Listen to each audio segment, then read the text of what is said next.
Bonjour et bienvenue dans la météo du Bitcoin. Voilà, j'ai rafraîchi ma petite barbe pour ceux qui ne l'ont pas vu hier. Bah cool, cool, cool, cool. Alors, on remarquera, comme j'ai dit hier au VIP, où les traders, disons, à gros volume, généralement cachent leur stop. C'est jamais dans des endroits évidents et c'est pas pour rien que c'est ici que, globalement, il y a des bits de baleine qui ont éclaté. Bon, maintenant que c'est fait, la direction. Ah, bon, théoriquement, quand on pète une structure long terme de plusieurs mois, années, donc là depuis 29 octobre 2019, résistance historique. On l'appelle historique pourquoi? Parce que ça fait longtemps qu'on l'a pas pété, qu'on n'y arrivait pas. Maintenant que c'est fait, quelles sont les probabilités qu'on aille vers le bas? Elles sont très faibles. Hmm. Elles sont très faibles, mais on n'oublie pas non plus dans quel environnement on vit. Et que dans un monde, euh, dystopique, où on met des masques et on se fait piquer tous les mois pour télétravailler, euh, mais qu'est-ce qu'il dit? Tout peut arriver. Non, et globalement, en, le 13 mars, il y a quelque chose qui est arrivé, c'est le crash sur les equity markets. Est-ce qu'on est à l'abri d'un crash sur les equity markets? Vous savez, on vous parle de vague Covid. Hein, si on utilise le mot vague depuis le début, c'est pour vous faire savoir qu'il y en aura une prochaine, voire une troisième, voire une quatrième, voire le fait que vous allez baigner dedans pendant longtemps. La question qui va se poser, ça va être aujourd'hui la Fed Interest Rate Decision, donc à 4 heures de l'après-midi chez vous, 18 heures chez moi. Euh, c'est un peu chaud de trade, la Fed Interest Rate Decision. Même l'idéal, c'est de ne pas trade à l'approche de l'Interest Rate Decision. Euh, ou alors en sachant qu'il va y avoir des fuck moves. Et aussi ne pas faire confiance. Alors ça je le tiens bien sûr, moi mon expérience de trader, je l'ai reçue, j'ai celle de la crypto, mais je l'ai reçue de mes mentors. Donc je transmets ce que j'ai reçu, je transmets la sagesse des anciens. On évite de prendre une position à l'approche d'un événement fondamental de ce genre. Et aussi, on évite de faire confiance à la première heure après la Fed. Et un autre sage dit on évite de faire confiance à la première journée après l'annonce de la Fed. Donc, dans tous les cas, ça risque d'être une annonce mouvementée. Voilà, ça risque d'être un petit peu mouvementé. Alors peut-être ça ne le sera pas du tout, mais on est obligé de le considérer. Ça veut dire, est-ce qu'ils vont continuer à dire, c'est bon, on va continuer à vous imprimer des billets, vous allez pouvoir pomper ça jusqu'à l'infini? Ou ils vont dire, oh, dites donc, c'est vrai que notre précieux dollar, il commence à faire pas le figure.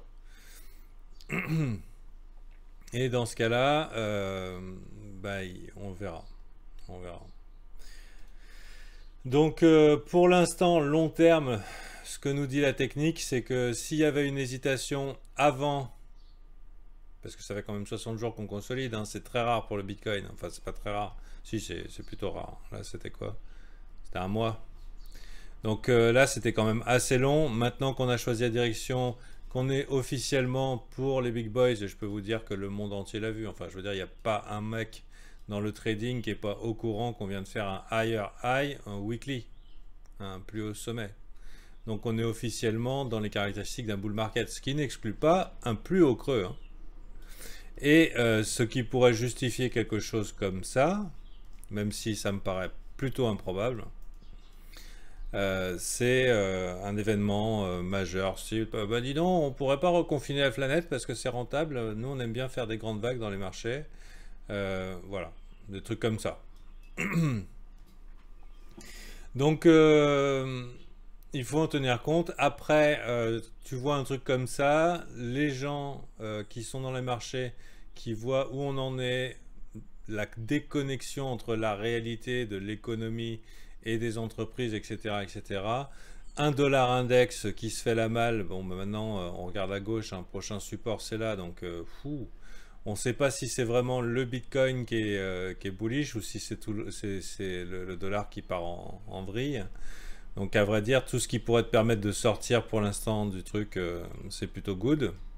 Alors, avant de nous exciter et dire ouais ça y est hyperinflation, on peut regarder quand même les niveaux. Donc il y a celui-là, hein. Mais on pourrait considérer que dans cette zone là il y a eu souvent des zones de réversal, il y a des gens qui aiment faire du business dans la zone, donc on peut s'attendre à un rebond par là. Par exemple, toute la journée le dollar index, donc pour ceux qui ne savent pas c'est quoi le dollar index, c'est comment le dollar réagit par rapport à d'autres monnaie fiduciaire, comment dire, devise, pardon. Et donc grosso merdo, hein, et globalement, on pourrait très bien voir un rebond dans cette zone-là. Très possible. Très possible. Mais pour l'instant, si on considère qu'on a pété et qu'on va dans une seule direction et qu'on fait une bonne frayeur à tout le monde, le prochain gros support, c'est là. Même si on rebondit, c'est probablement pour faire quelque chose comme ça. Ça commence à faire beaucoup de gens qui... voilà, ça commence à faire pas mal de coincés, quoi. C'est pas la grande forme, quoi, pour le dollar. Donc, voyons voir un peu ce que la Fed va nous dire. Donc, après, personnellement... Moi, s'arrêter un jour après un breakout en weekly vers le haut et tout, ça paraît un peu étonnant, mais après, tout est possible. Un break weekly qui s'arrête en un jour. Là, je sais pas, j'ai pas vu trop d'enthousiasme hein, suite à ce breakout ici. J'ai vu surtout des gens dire putain, mais pourquoi mes alts elles se cassent la gueule? Bon, on les avait prévenus. Elles ont bien récupéré d'ailleurs. Pas toutes, mais elles ont bien récupéré. Et si on est officiellement dans un bull market, vous allez découvrir l'expression très 2017, hein, très bull market, c'est je suis up en USD et donne un BTC. Bah oui, parce que le BTC is the king et que le temps que les gens le comprennent, ils sont dans des assets qui sont moins performants. Il y a des cycles. Donc voilà, up en USD, donne en BTC, c'est des petits événements comme ça qui confirment qu'on est bien dans le genre d'environnement qu'on souhaite. Bon, maintenant, suite à ce push-là, on pourrait considérer tag de week-off ici, là. Retest de cette zone en disant, ok, si vous voulez faire votre entrée, n'a-t-elle pas déjà été faite? La question, elle est là. Hop là. Oui, elle a déjà été faite, on est déjà venu taguer et on est reparti. Donc ça, c'est fait. Beaucoup disent oui, c'est me gap, c'est me gap. Ok, mais c'est pas garanti qu'on le bouche. Hein. Bon, on a vu des fois où on pensait que ça serait pas bouché, mais ça a été bouché quand même. Hein. Pam, ici là, plus exactement. Donc pourquoi pas après tout, si jamais on avait un événement fondamental, trouver un support ici. Alors vous pouvez attendre bien sagement là et souffrir de voir le truc monter et faire son top 12 000, 14 000 très rapidement. Je pense que le plus sain là pour le Bitcoin, c'est de pas traîner. Après 60 jours de consolidation, il n'y a vraiment aucune raison qu'on trouve un équilibre aussitôt. On a épuisé toute l'offre ici. Enfin voilà, ça. Donc je pense que peut-être qu'il y a des gens qui essayent de sortir un petit peu en amortissant un petit peu la casse, mais ça va être quand même dur de ramener le marché vers le bas en dehors d'un événement fondamental de type crack boursier. Hein. Voilà. Événement fondamental, ça veut dire une news. Ça veut dire que si... et c'est pas déconnant. Si on regarde un petit peu le Nasdaq, il a l'air un peu topi. Quand je dis topi, c'est-à-dire il a l'air de nous faire un top, quoi. Donc pour sûr, alors ça veut pas dire que c'est le top, hein, mais pour sûr, cette figure-là, elle évoque ce qu'on appelle un M-top ou un double top, selon ce que vous préférez, avec un petit côté épaule, tête, épaule. Autant vous dire que ça, plus des divergences qui sont phénoménales au niveau du MACD, divergence confirmée. Mais dis donc, c'est pas très encourageant. On peut s'attendre à une petite frayeur. Dans le cadre d'une petite frayeur, Monsieur Bitcoin, jusqu'à l'heure, c'est pas parce que ça fait 2 jours qu'il a l'air d'avancer en même temps que l'or. Il a surtout il avance en même temps que tout ce qui essaie de se barrer du dollar, hein. Donc, si jamais le truc se met, ils font tirage de languette de Flamby, ils retestent des supports ici. Il y a quand même une chance pour que le Bitcoin retrace un peu. Alors, c'est pas ce qu'il nous dit dans le graphique. Et on va toujours privilégier le technique au fondamental. D'ailleurs, là, si vous voyez là, au moment où on va sortir la météo, ça se trouve, on sera à 12 000. Et ça me pose aucun problème parce que je suis grosse couille sur le BTC. Si je mets de la mesure, si je mets de la prudence et tout, c'est pour vous, hein. C'est pour ceux éventuellement qui n'ont pas acheté par là. C'est pour ceux qui disent ouais c'est bon, c'est sûr. Il n'y a jamais rien de sûr, hein. Il y a toujours ce risque de se faire manger par le marché, par l'événement surprise qui peut niquer ton compte. Les meilleures solutions à faire encore aujourd'hui, c'est le DCA, Dollar Cost Average. Si vous êtes 100% sur les alts, ça risque de vous coûter cher, quelle que soit la direction qu'on aille vers le bas ou vers le haut. Le temps que le King of the Alt reprenne un peu de la force. Alors je parle pas par rapport à USD, ça se passe plutôt pas mal, mais King of the Alt, ici pour l'instant, il s'est bien fait secouer.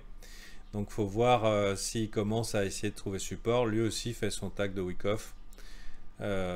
Tag de ce gigantesque W dans un W. On va voir comment il réagit ici. Je sais pas si j'aurai d'autres occasions de faire la météo. C'était plutôt pour vous faire un petit coucou, hein. On verra les choses un peu plus avancées avec les VIP. Mais il ne s'est pas passé grand chose. Il ne va pas se passer grand chose. Pour l'instant, bah, la tendance est haussière. Trend is your friend.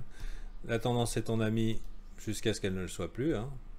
Mais majoritairement, l'avantage probable est dans la continuation, à partir du moment où là, le breakout est bien marqué. J'adorerais qu'on termine la semaine au-dessus des 11 600, 12 000. Si c'est le cas, sérieusement, on va se gaver. On va se gaver. Si c'est pas le cas et qu'on clôture... qu'on reclôture à l'intérieur, bah peut-être là nos amis pairs auront leur revanche. Et probablement qu'une reclôture là-dedans appellera à la prudence, voire même carrément à l'ouverture d'un short, quasiment les doigts dans le nez. Donc si vous êtes des bears aigris et que ça vous fait mal ce que vous voyez là, mais pourquoi on n'est pas allé voir le gap CME, et pourquoi on n'est pas révisité la Redstone Zone, et pourquoi non. Et ben si vous savez pas, si jamais il y a cette réintégration, le play facile qui pourrait dire attention quand même. Donc qu'est-ce qui pourrait justifier ça? Ça pourrait être une combo, la combo suivante. Et d'ailleurs, hein, remarquez ici, hein, vous voyez en mars là, c'est là qu'a eu lieu le crash, hein, la crise des liquidités. Clac. Donc un rebond violent du dollar, une Fed qui dirait allez vous faire foutre, ça serait bien qu'on reprenne un petit peu nos responsabilités. Les BlackRock et compagnie qui dump sur les traders TikTok et tous ceux qui machinent. Une petite secousse, mais la bonne nouvelle, c'est qu'on a fait un plus haut creux, enfin un plus haut sommet. Et ça veut dire que quoi qu'il se passe, même sur un événement assez violent, on pourrait voir rapidement le Bitcoin faire ses trucs de Bitcoin, hein. Donc ça peut arriver sur des cas de catastrophe, mais pour l'instant le signal nous dit il y a de beaux jours devant nous, même de belles années. Donc voilà. Même et tout, hein. Je veux dire, hier j'avais dit dans le groupe VIP que les mid cap et big cap étaient sur le point de péter. On a LTC, BCH, XRP qui commence à ramper vers le haut. On a ZEC, XMR, enfin des noms sympas. On est dans un environnement qui dit au monde entier, c'est le crypto rush pour moi.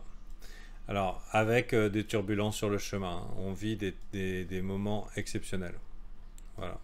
Prenez soin de vous. Si vous voulez un espace, un safe space, un environnement qui veut du bien, qui vous veut du bien, eh ben vous pouvez rejoindre le VIP. J'y suis tout le temps sur le Discord, je suis tout le temps avec eux. On est tout le temps ensemble et on s'aide, on se soutient. Et puis on a des petits miracles qui se font là. Il y a un mec qui m'a dit, mais il voulait pas dire aux autres, mais c'est pas pour vous dégoûter les copains, mais il y en a un qui est en train de se payer une cabriolet. Parce que je lui avais dit, je vous avais dit, quand vous pouvez réaliser vos rêves, faites-le. Quand vous le marché vous donne l'opportunité de vous payer, faites-le. Alors je sais pas s'il aura beaucoup l'occasion de rouler avec. Mais en tout cas, il a pas, il a écouté le conseil, il a pris rendez-vous avec son concessionnaire. Bon, a priori, il attend pas la Lambo.